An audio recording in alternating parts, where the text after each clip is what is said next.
Di masa lampau, di tengah padang pasir yang tandus dan keras, kaum Samud hidup dengan kemegahan dan kesombongan. Mereka dikenal dengan kemampuannya membangun rumah-rumah megah dari batu-batu gunung, namun hatinya keras dan jauh dari kebenaran. Allah mengutus seorang nabi dari kalangan mereka sendiri, Syalih As, untuk menyeru kepada jalan yang lurus. Namun, mereka menuntut satu bukti, seekor unta betina raksasa yang keluar dari batu, sebagai mukjizat dari Tuhan. Dengan izin Allah, batu besar pun terbelah dan muncullah seekor unta yang belum pernah terlihat sebelumnya. Menurut Ibnu Abbasra, tingginya mencapai 700 hasta, dan lebarnya 100 hasta, besar dan menakjubkan. Ia dapat menampung 7.000 muatan rumput, kekuatan luar biasa yang membuat semua terdiam.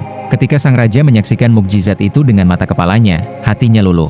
Ia berdiri, lalu mencium kepala Nabi Syalih sambil menyatakan, "Aku bersaksi bahwa tidak ada Tuhan selain Allah, dan Syalih adalah utusannya." Sejumlah orang pun beriman bersama sang raja. Hari-hari berlalu. Unta itu hidup di antara manusia dengan membawa berkah. Ia dan anaknya merumput di gunung dan lembah. Setiap sore, ia kembali ke kota, memberi salam kepada penduduk, dan menyusui mereka. Penduduk datang dengan wadah, dan susu yang melimpah memenuhi tiap bejana. Setelah semuanya puas, unta itu kembali ke masjid tempat Nabi Syalih dan beristirahat bersama anaknya. Ini terus berlangsung, menjadi rahmat bagi yang bersyukur.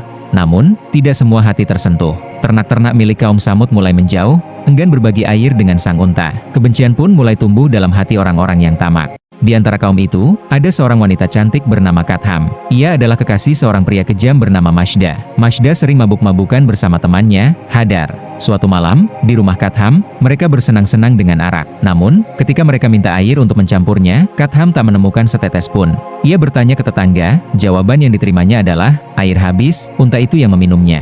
Murka dan mabuk kebencian, Mashda dan Hadar bertekad membunuh unta itu. Mereka mengumpulkan 8 orang lainnya, 9 orang pembuat kerusakan seperti disebut dalam Al-Quran. Dan adalah di kota itu 9 orang laki-laki yang membuat kerusakan di muka bumi, dan mereka tidak berbuat kebaikan. Quran Surat An-Naml, 27:48.